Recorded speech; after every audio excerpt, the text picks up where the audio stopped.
कथा प्रारंभ होते है, सुनो वीर हनुमान, रामा सुनो वीर हनुमान।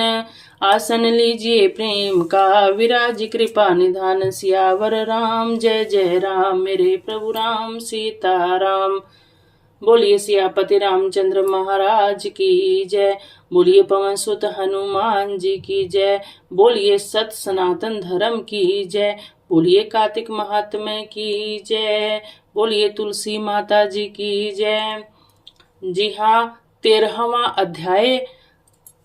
अब कथा चल रही है जलंधर जी की, जो तुलसी जी के पति हैं।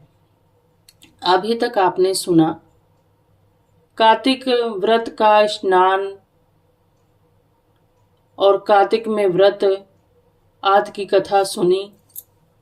अब तुलसी जी की कथा चलेगी। तुलसी जी के पति की कथा चल रही है।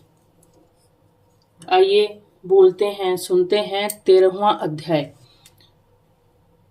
नारद जी बोले, जलंधर राहु की बात सुनकर क्रोध में भरकर करोड़ों दैत्य साथ लेकर चल दिया।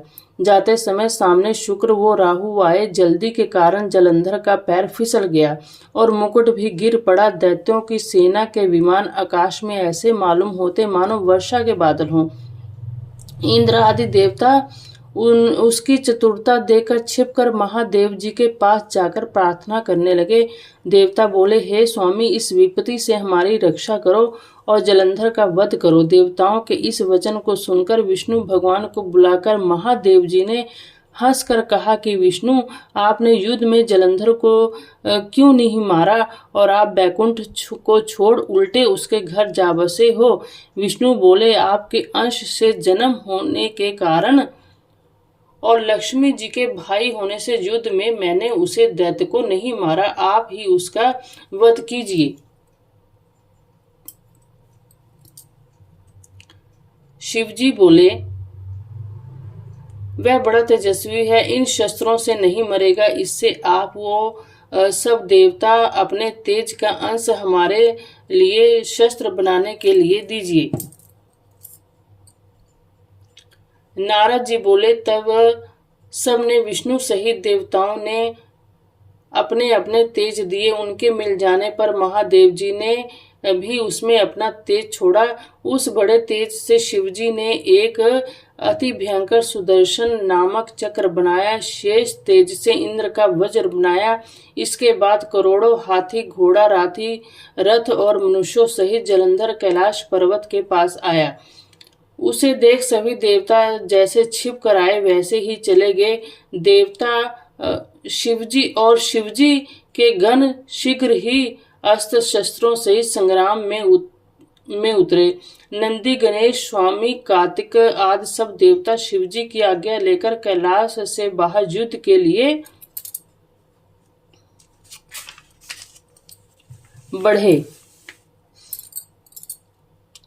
तब कैलाश के पास भूमि में देव और दैत्यों का भयंकर युद्ध हुआ। वीरों को प्रसन्न करने वाली भेरी, मृदंग और शंख तथा हाथी, घोड़ा, रथ आदि की ध्वनि से भूमि कांपने लगी। शक्ति, तोमर, बाण, मूसल, फरसा आदि अस्त्रों से आकाश उल्काओं के समान शोभित होता था। युद्ध में भरे हुए रथ, घोड़ों से पृथ्वी ऐसे मालूम होती थी मानो वज्र से गिराए पर्वतों के शिखर हों। युद्ध में मरे हुए दैत्यों को मृत संजीवनी विद्या से शुक्राचार्य बार बार जीवित कर देते थे। इसे देख शिवजी के गण बहुत व्याकुल हुए और भयभीत होकर शिवजी के पास जाकर शुक्राचार्य की क्रियाएं कहीं। तब शिवजी के मुख से एक एक भयंकर कृत्या प्रकट हुई। ताड़ के वृक्ष के समान जिसकी जांग गुफा जैसा मुख और सतनों से विष्णु वृक्ष को भी हिला देती थी। कृत्या युद्ध भूमि में आकर असुरों का भक्षण करती और शुक्राचार्य को अपनी भग में छिपाकर अंतर्धान हो गई। शुक्र को पकड़ा जानकर देवता आनंद से दैत्यों को संहार करने लगे और शिवजी के गणों से भयभीत दैत्यों की सेना बिखर गई। तब सेना को भागता देखकर तीनों सेनापति निशुंभ तथा महाबली काल नेमि क्रोधित होकर युद्ध में आए। युद्ध में गए तीनों सेनापतियों ने वर्षा की बूंदों की भांति आकाश में बाणों की वर्षा से शिवजी के गणों को घेर लिया। फिर दैत्यों के बाणों से आकाश वो सब दिशाओं से घिरने से शिवगण कांपने लगे। बाणों से घायल गणों के शरीर से रक्त बहने लगा तथा कुछ भी दिखाई न देता था। कुछ गण तो भय से गिर पड़े और कुछ दैत्यों द्वारा मार दिए गए। इस प्रकार के छिन्न भिन्न होकर युद्ध भूमि छोड़कर भागे। तब नंदी गणेश स्वामी कार्तिक अपनी सेना को भागते हुए देख क्रोधित होकर दैत्यों को रोकने लगे। कथा समाप्त होत है, सुनो वीर हनुमान, रामा सुनो वीर हनुमान।